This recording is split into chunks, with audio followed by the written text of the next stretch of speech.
Hey, everybody, it's Mike with My Core Intentions on this week's episode of Insider Secrets. This week, I'm joined by Esther Reizes. Esther, say hi to everybody and give a couple of things that we're going to talk about on today's episode.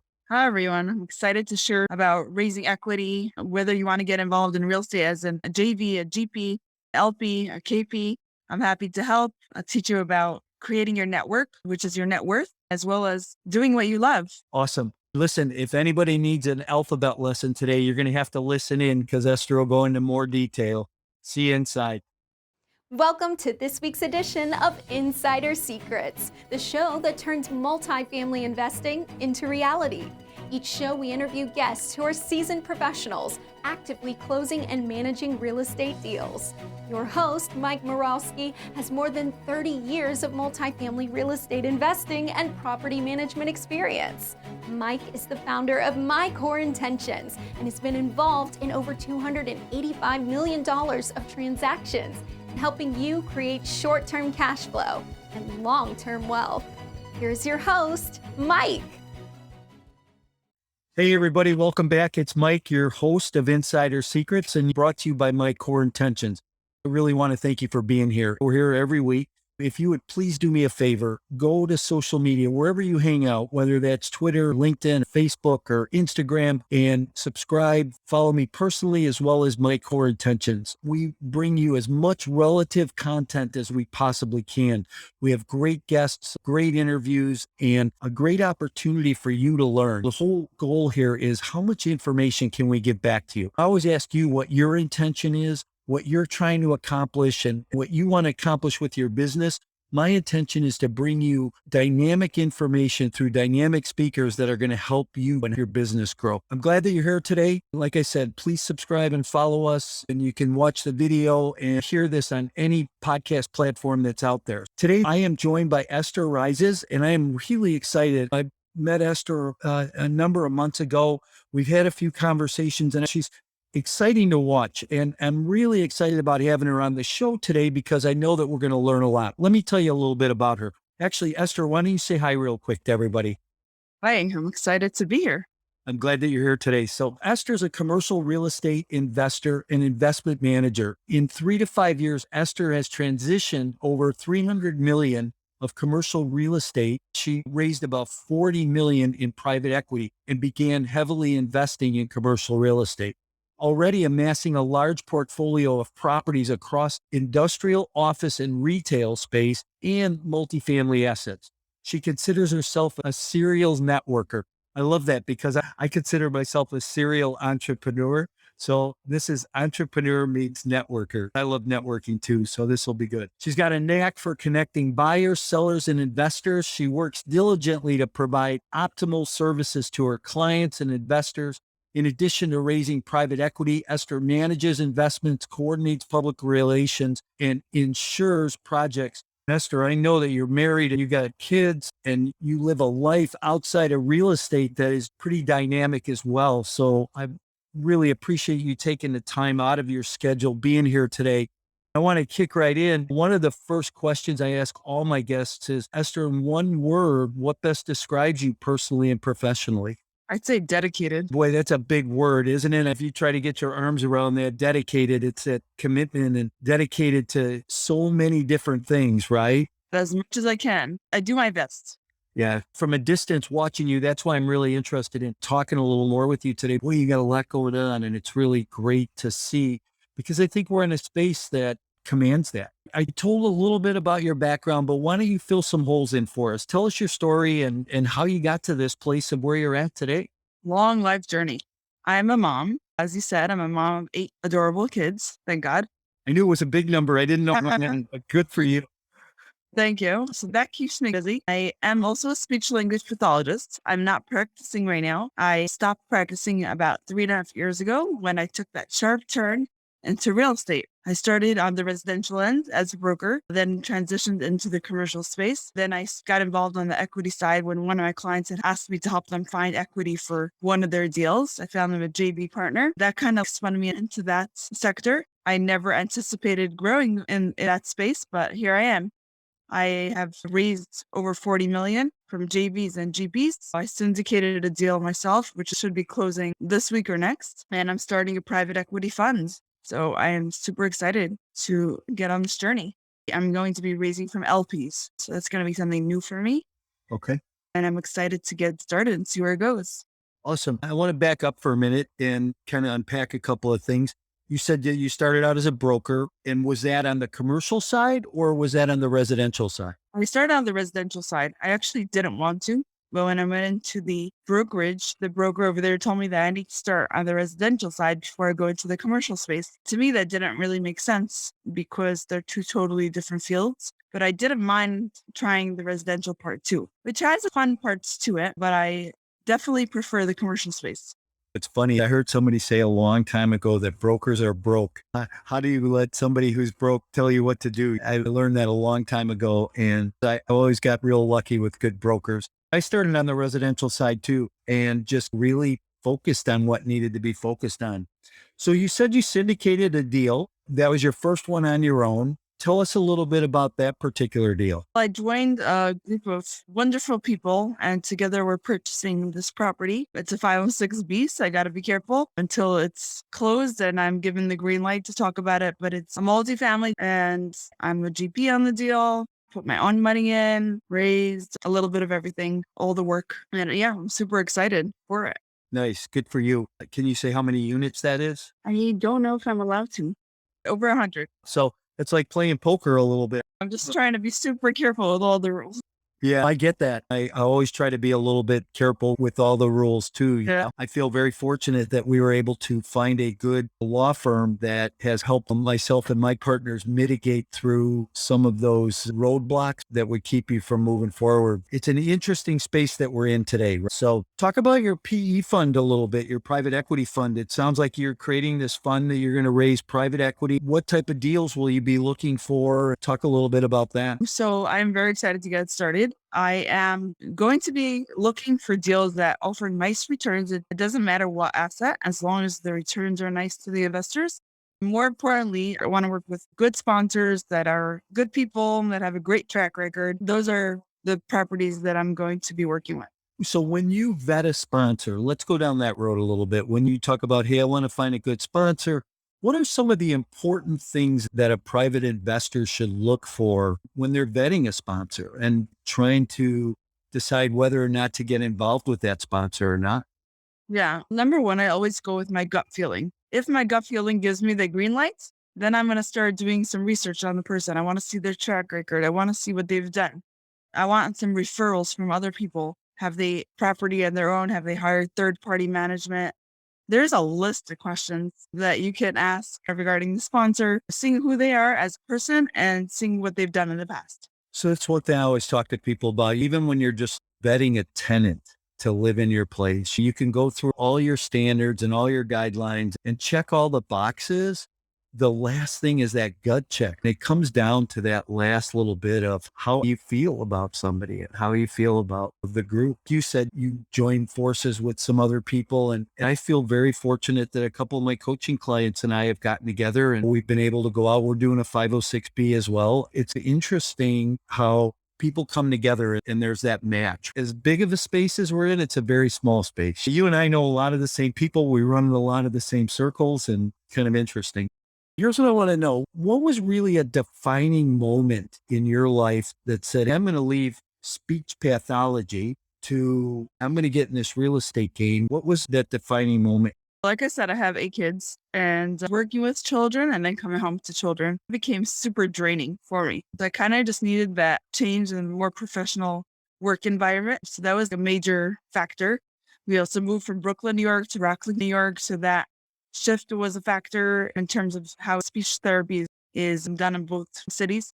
I also felt like I didn't know enough, so I just wanted to learn. I'm an extrovert. I like meeting people. I like talking to people. So I'm like, this is the perfect avenue to work and get to meet people at the same time. And it wasn't something that I had to go get another degree for. I studied for 75 hours, then took the tests, and that was it. It wasn't like another 6 years of college. Does your husband work in the business with you, or do you just pretty much do everything on your own? My husband was actually always involved in real estate to a certain extent. Now that I got more involved, he caught the bug a little more and he's the purchasing more right now. That's good. And it works well in your household, because a lot of times husbands and wives that work together or in the same space struggle a little bit, but it sounds like it works well for you guys.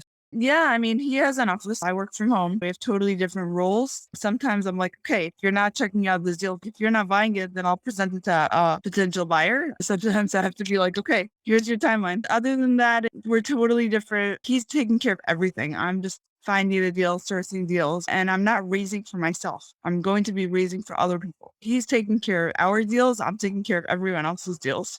Good for you. So what excites you about the multifamily space today?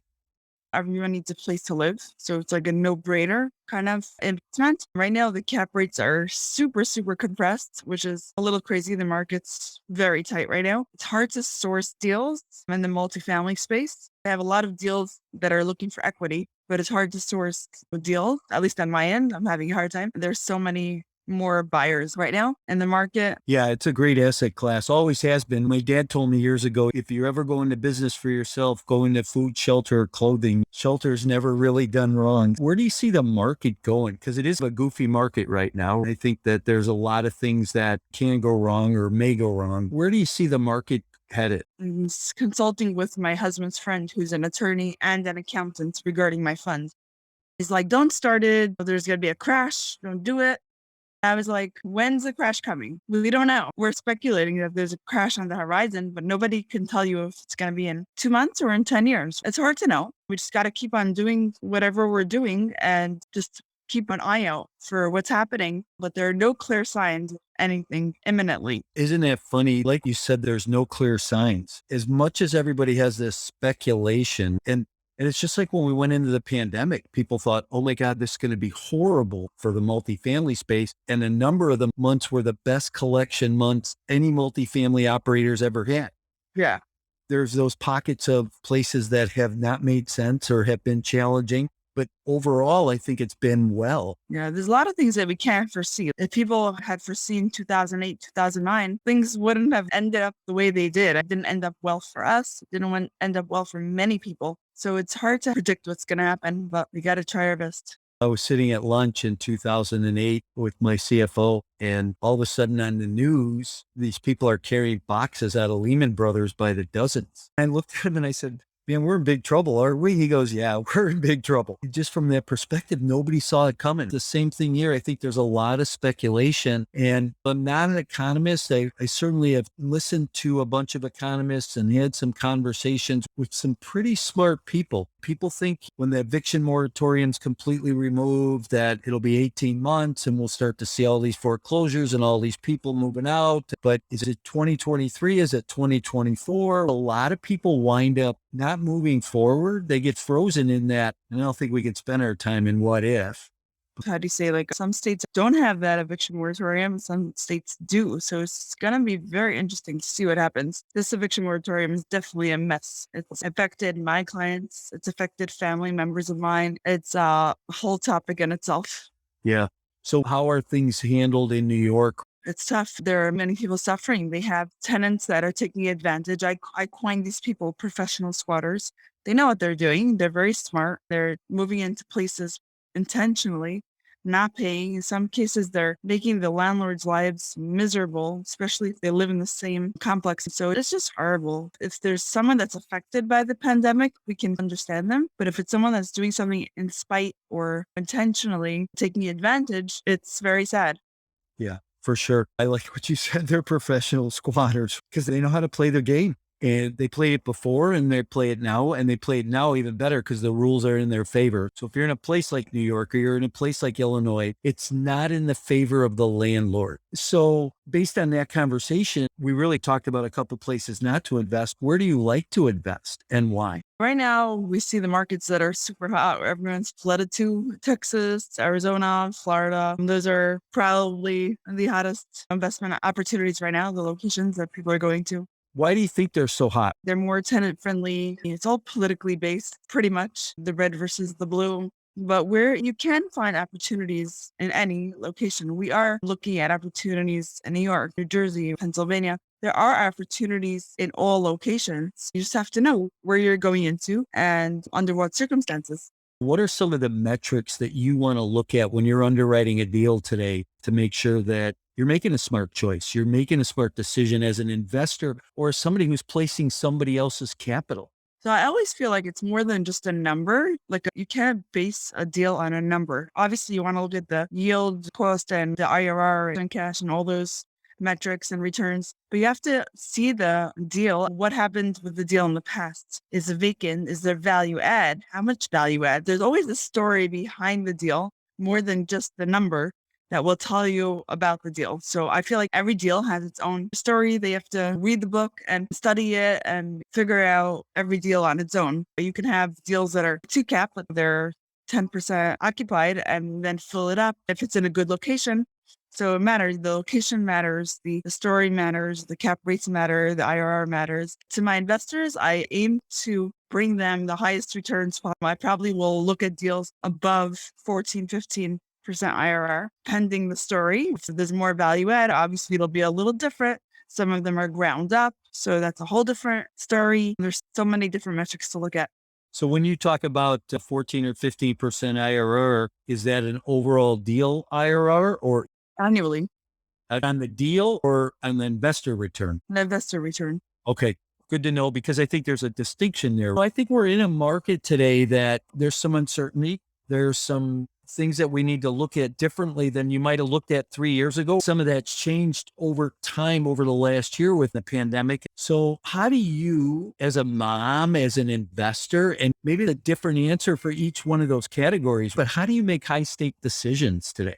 Oh, that's a good one. We're super careful about every investment that we do make. Everything is really thought out. We hired an underwriter to take a look at everything as well. We have partners looking in. We're taking a very intense look at every deal before we place a penny in there. Let's say if I'm going to be raising, I'm going to be placing my own money into every deal that I raise for. So I have to really like the deal personally to invest my money in there. We're very cautious about where we're placing our investments. We learned a lot from 2008. Were you doing any investing back in 2008? Was your husband doing investing? He was probably doing real estate at the time, but I wasn't involved. But he had a lot of other businesses that he was involved in, like import, export, some food stuff. He was building something in Israel. Everything went south all at once. Those times were tough. We had 2 kids. And then a little later, I had my third. Around that time, we went from living a luxurious lifestyle to not even having money to buy diapers. That's how bad it was.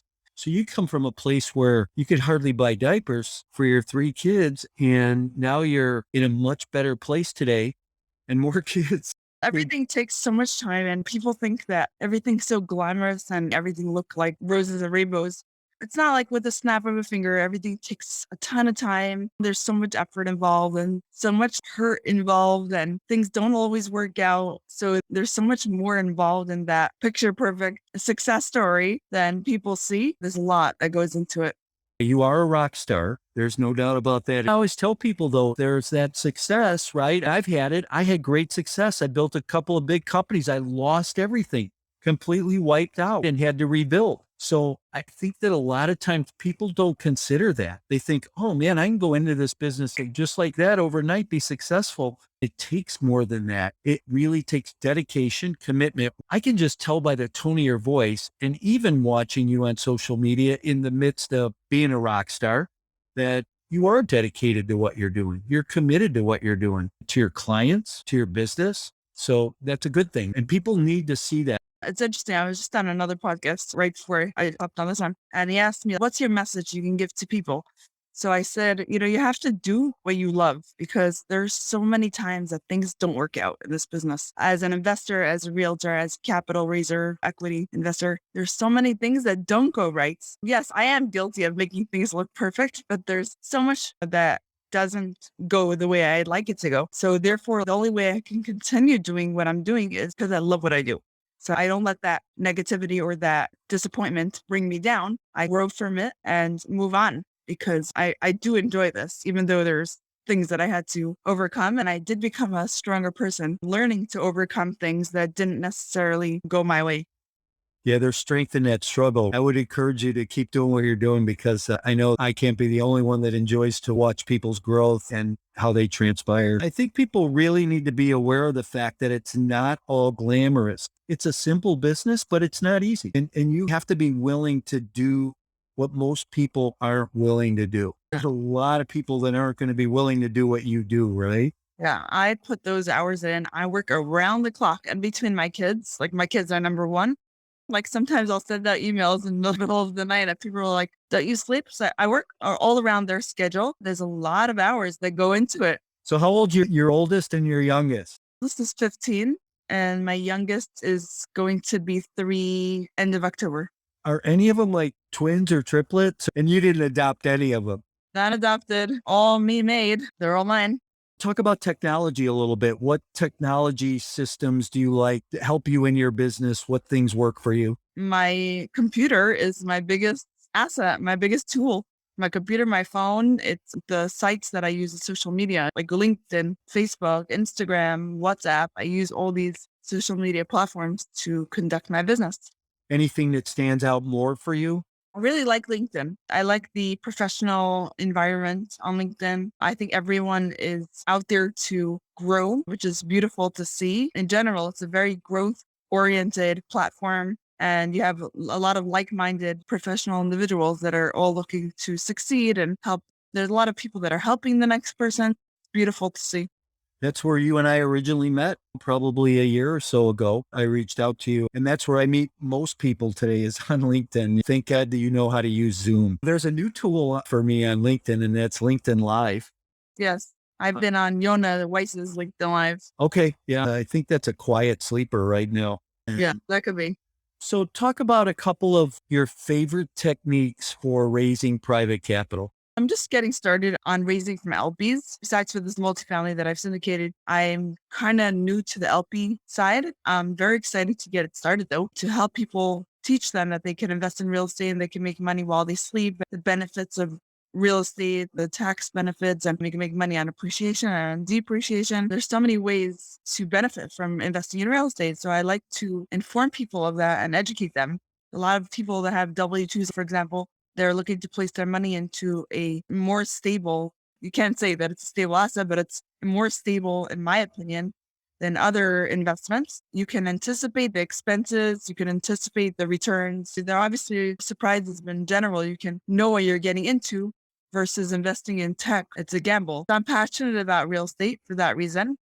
I'm excited to help people invest, whether they're investing as an LP or they're investing as a JV or a GP or a KP. I'm happy to connect people. This is my hobby. If anybody needs a little bit of education today on the alphabet, call Esther or call me, and we'll tell you what all those little GP and LP and JV and all that mean. So we'll educate you around that. This show is called Insider Secrets. And one question I always ask my guests is, what's one secret that you would share with people? Or another way to even look at that, Esther, is somebody new coming in the business. What piece of advice would you give them today? Learn as much as you can, read books, listen to podcasts, do a lot of research before getting in, reach out to people, network, find people that you want to work with, whether you're going to partner with them on deals or whether you're going to use them as your attorney or as your mortgage broker. You want to form relationships with people as much as possible before getting into a deal. So there's a lot to know and a lot of network to be done.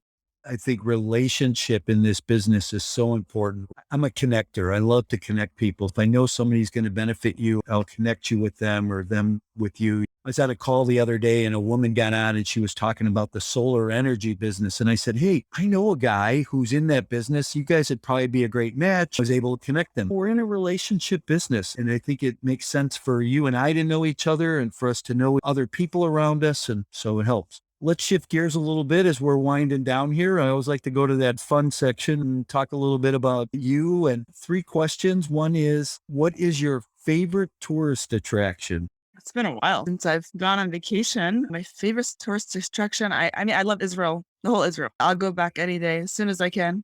Anything specific in Israel? I've never been there and I'd love to go there. Must. The food over there is unbelievable. Every rock in Israel has its own history.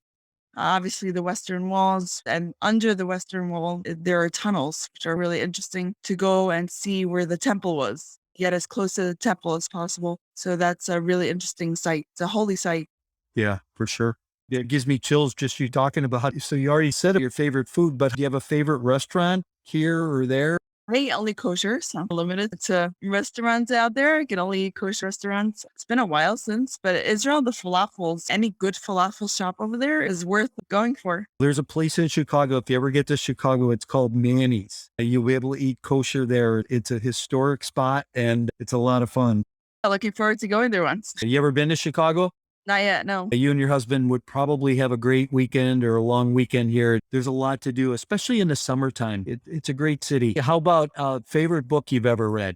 I don't have that much time to read either, but The Power of Now is a really powerful book by Eckhart Tolle. That is my Bible, my psychological Bible, and it kind of grounds me and it rebouts your purpose of the world. And we just focus on the now instead of always like dying to go somewhere and dying to go to the next place. You kind of have to live in the moment, live in the present moment, and just be. I guess with 8 kids, a husband, and a business that you run, the power of now and living right now is really important in your life. So good. My husband's been instrumental in me reading that book. He's a living example of living in the now. He's so healthy. His mind is so healthy that he knows how to. So I'm learning a lot from him. I call him my in-house psychologist. Nice. Awesome. Sounds like things work well for you guys, and I'm glad for you. I want to thank you for being here today. It's been great to get to know you a little bit more and learn a little bit more about your business. How do people get a hold of you, Esther, if they want to call you, pick your brain, talk to you about private equity, or learn those ABCs from you a little bit? I'm on LinkedIn as Esther Reizes Lowenbein. I'm on Facebook, Instagram, message me anywhere. I always respond. It's always me. I don't have any other people doing it for me. I might not respond that second, but I'll get to it. And I'm super happy to help anybody that's looking for advice or to invest. I can attest that you do always respond. That's for sure. Hey, thanks for being here. I appreciate it. And I look forward to continuing, maybe doing some business down the road with you of some sort. Best of luck to you, your kids, your husband, and in your new business venture as well. Thank you so much. Thanks for having me on. I appreciate it.